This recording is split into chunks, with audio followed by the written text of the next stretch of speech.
আজকে আমরা আলোচনা করব টেন্স কাকে বলে।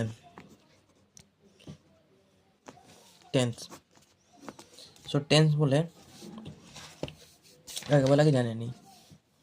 টেন্স বলতে বোঝায় কোনো কাজের সময়কে, সিম্পল কাজের সময়কে আমরা লিখলাম, কাজের সময়কে টেন্স বলে। এই টেন্সটা ভালো করে শিখে নাও, কারণ টেন্সটা শিখে গেলে তোমার গ্রামারের মধ্যে 70-75% ক্লিয়ার হয়ে যাবে। যদি টেন্সটা শিখে যাও তোমরা সব কিছু করতে পারবে, সেন্টেন্স ক্রিয়েট করতে পারো। যদি টেন্সটা শিখে যাও, তাকে টেন্সটা শিখে নাও ভালো করে, তাহলে বুঝতে পারলে টেন্স কাকে বলে, কোনো কাজের সময়কে টেন্স বলে। আর ফাঁকায় বসে তোমার লাভ নেই, শুধুমাত্র দেখে কোনো লাভ হবে না।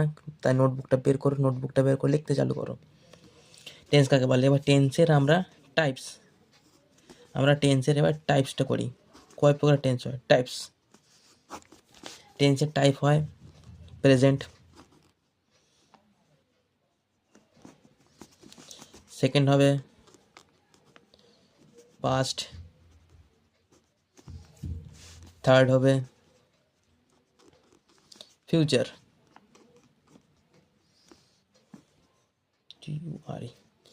ফিউচার। তাহলে প্রেজেন্ট মানে বোঝাচ্ছে বর্তমান সময়কে প্রেজেন্ট বলবে, মানে বর্তমানে এখন যা করছো, বর্তমানে এখন যা করছো তুমি। পাস্ট মানে বোঝাচ্ছে তোমার অতীত মানে হচ্ছে আগে যা করেছো বা আগে যা হয়ে গেছে, ঘটে গেছে। ফিউচার মানে ভবিষ্যৎ মানে যা হবে, মানে যা এখনো হয়নি, যা হবে।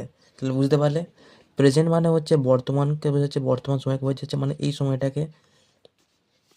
পাস্ট মানে বোঝাচ্ছে আগে যা ঘটে গেছে, মানে আগে যা খুশি হয়ে গেছে, খেলে চলে এসছো, ঘুমিয়ে উঠে গেছো, মানে অনেকক্ষণ আগে ঘুমিয়ে উঠে গেছো, সেটা কাজটা হয়ে গেছে। ফিউচার মানে হচ্ছে তুমি ধরো কোথাও খেতে যাবে, মানে এখনো যাওনি তো খেতে যাবে, তো একটা ফিউচারে বুঝবে। তার টাইপসটা বুঝতে পারলে। এবার বলছি ওয়ার্কস, মানে এই যে টেন্স হইতে তিনটে টাইপ লিখলাম, প্রেজেন্ট, পাস্ট আর ফিউচার, এদের কাজগুলো কি? তাহলে এদের কাজটা আবার 4 ভাগে ভাগ করা, সেটা দেখে নিই। ইনডিফিনাইট, 1 নম্বর ইনডিফিনাইট, 2 নম্বর কন্টিনিউয়াস,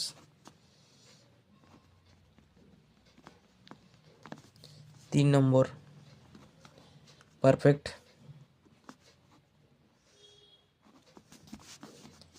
4 নম্বর perfect continuous.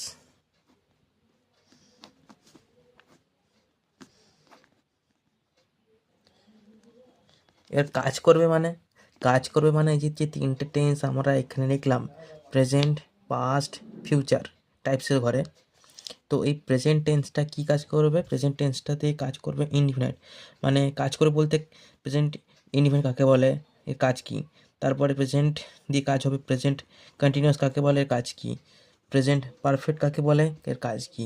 Present perfect continuous কাকে বলে, এর কাজ কি। এরকম করে এই তিনটে সেন্টেন্সকে আলাদা আলাদাভাবে আলোচনা করতে হবে, তাহলেই তোমার টেন্স পুরোপুরিভাবে ক্লিয়ার হয়ে যাবে।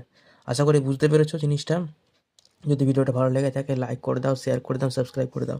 আর সাবস্ক্রাইবটা করো, নতুন নতুন ভিডিও আসতে চলেছে এবং ভালো ভালো ইন্টারেস্টিং ভিডিও আসতে চলেছে, তো সাবস্ক্রাইবটা করে রাখো, সাবস্ক্রাইবটা করে দাও। ওকে, চলো টাটা, বাই বাই, দেখা হচ্ছে পরের ভিডিওতে।